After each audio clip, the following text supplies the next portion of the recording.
So it's that time of the year again. Everybody makes their Super Bowl prediction. Nobody at all ever knows what's exactly going to happen in any circumstance, just in life in general, but certainly not in a sports game. Now, for football in particular, I find that there's 9 key things that we need to talk about. The first thing we got to talk about is the offensive line versus defensive line, and it's not just the Patriots' offensive line, how good they are. It's how they match up against the defensive line of the Philadelphia Eagles.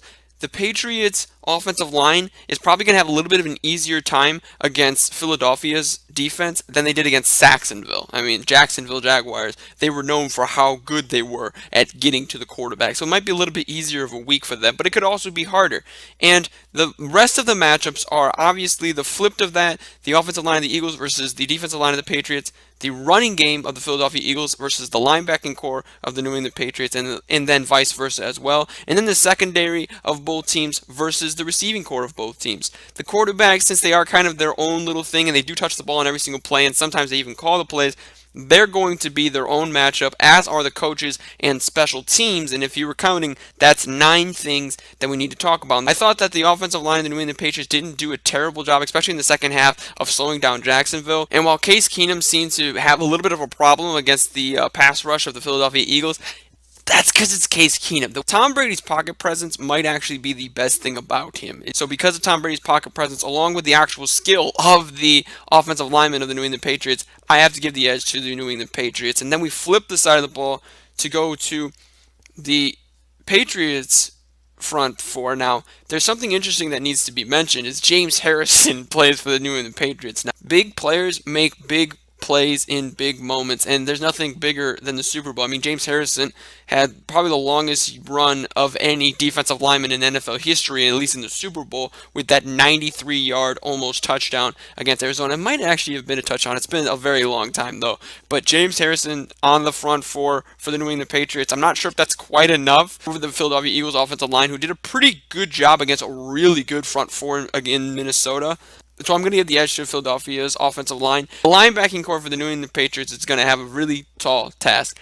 One, Jay Ajayi is not, he's no joke. And oh, by the way, LeGarrette Blount, former New England Patriot, plays for the Philadelphia Eagles. I am actually a really big fan of the Patriots linebacking core with guys like Dante Hightower and company, but I give the edge to the Philadelphia Eagles. Now let's talk about the other side of it. Who is the New England Patriots running back? Oh, 1 second.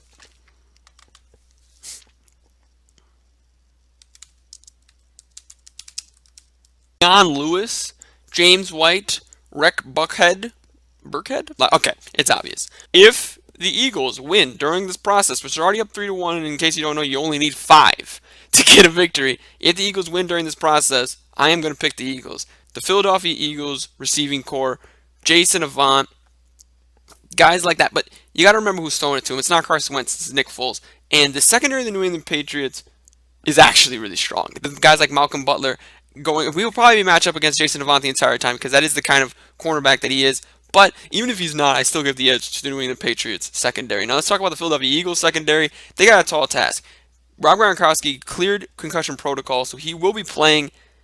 How are they going to match up against him? Him alone, in my opinion, gives the Patriots receiving core the edge. But there are also a lot of very good guys. You saw the catch that Danny Amendola had against Jacksonville. Talk about their running backs for a second. Their running backs, especially James White, they're not that great of running backs, but they're pretty good receivers. James White's the type of guy you can throw out in the slot, and he can go catch a 15-yard corner post. So I give the edge to the receiving core of the New England Patriots, as I do their secondary as well. And that's really it for the matchups. The rest of it's just going to be specific things and how they work. Because when you take a look at special teams is going to work almost the exact same against every single team. Same with the coaching, and in my opinion, same with the quarterback. Danny Amendola and Dion Lewis are actually 2 very dangerous people when it comes to kick returns, especially Danny Amendola, as is Stephen Gostkowski. Then you look at the Eagles. Not a whole lot's going on for them as far as their special teams are concerned.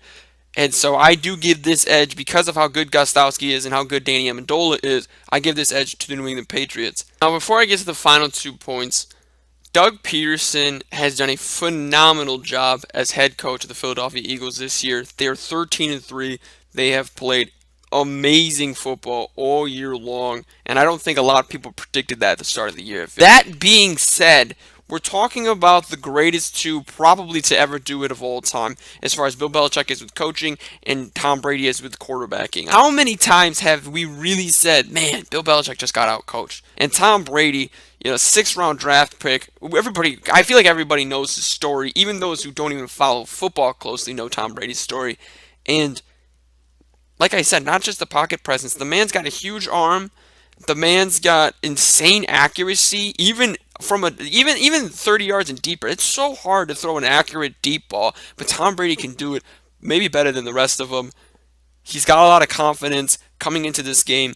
And even against Carson Wentz, I would have given the edge to Tom Brady. I'm taking the Patriots. If I had to do a score, I think guessing the score is probably the most ridiculous thing in professional sports because, I don't know what the score is going to be. 24-21 in favor of the Patriots. But the Eagles still win against the spread. Straight up, Tom Brady wins his 6th Super Bowl.